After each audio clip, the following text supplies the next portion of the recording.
Hi, I'm Paul Sage. I'm the creative director. I'm Nick Kunkel. I'm the lead gameplay designer. I'm Chris Strauss. I'm the lead UX designer. So today we're going to be talking about something that's kind of near and dear to my heart, which is crafting. Having a failed attempt at shop class in high school, this is one of the areas where I feel like, hey, this is my fantasy. It's something where I can really stand out and make things for other players and for myself. All right, so here we are looking in the world, and I think it's pretty necessary to upgrade my armor at this point a little bit. One of the nice things I think about this spot is, not only is it visible on the horizon here, but if you see in your compass there, this is what we call a crafting locale that allows me to create special set items. And to make set items, you're definitely going to want to collect a variety of ingredients. So you can see you can just pick them up in the world, no big deal, if you happen to come across them, but sometimes they're a little hard to find. And that's where, if you've leveled up enough in crafting, these skill points in Keen Eye are really valuable. And there's a Keen Eye for every type of material you might find in the world. And you can see in the background there. From a certain distance, those special crafting materials will light up such that they're easier to find and harvest. Again, it doesn't matter if you are a particular type of profession. Anybody can gather any kind of resource node in the world, which I think just makes it more fun. Yeah, I really like that we try to make it so that as you're exploring, it's just kind of around every nook and cranny. Anybody can go out and they can collect wood or they can collect these ingredients, right. But only the crafters who actually spend points on these things can see them highlighted in the world like that. You think you've seen them all, but then you look at an area with Keen Eye and you're like, oh man, there are a lot of flowers here to pick up. All right, this is one of the locations where you craft set pieces in the world, and you can only find it through exploring. So rather than just going to a city or a town to craft your gear, you come to these special places, and it's guarded by tigers. This is sweet cat-on-cat combat. Don't kill the cats. Oh, wow, I didn't even think about it that way. Why would you hurt your brother?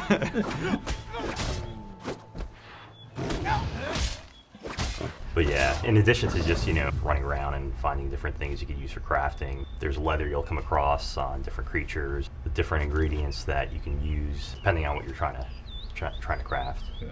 And now that we've dispatched our kind of distant relatives, it looks like we are going to go into an alien ruin here to craft these special set pieces.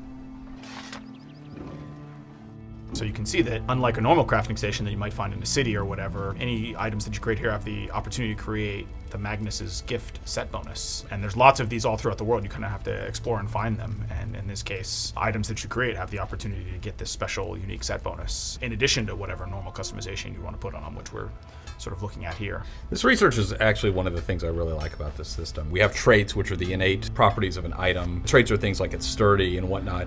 And here, to actually learn to put a trait on an item, you have to destroy that item that already has that trait, and then over time, you learn how to do that. So you become one of the crafters who can really start to specialize. Say, all the traits on a sword, well then people are going to naturally try to seek you out and buy swords from you.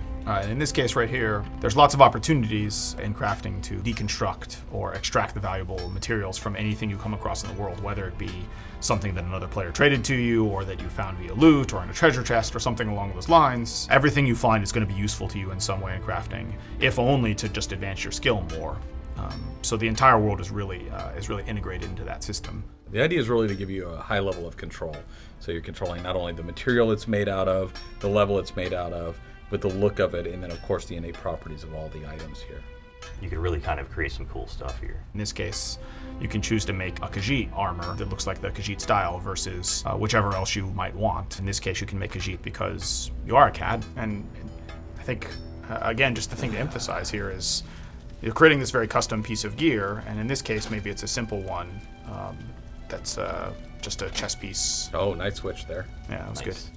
But as you play the game longer and longer, you might find the opportunity to use different styles. And the mechanisms that's accomplished through is via these racial motifs that you find all throughout the world that will teach you a different style of gear that you can make. So really, it's just like school, where they told you that everything you actually need to learn, you can learn in a book. Exactly. Yeah. But here you'll actually use what you've learned. Oh, come on now. Nose. I think it's worth mentioning that you don't find this set in the world. It doesn't drop. only crafters can craft this particular set piece in this particular location in the world. It really ties the crafting system in with exploration in the world. You know, there's social elements there too, like, oh man, I found this one ruin you can go to, and there's kind of a legendary station there that lets you make the Magnus's gift set bonus, which is pretty good, and it's a set bonus that was completely unique to crafting. So if you really want a 5% chance to negate the cost of spell, you gotta find a crafter who's willing to go there and make it for you. Yeah. When you want to improve an item, so when you first create an item, you know, it's going to start out at this quality level, at the lowest quality level, which is white here. And then you'll raise it up to the next quality level, which is fine or green. And to do that, you have to have tempers in the case of blacksmithing. So here we have a honing stone temper.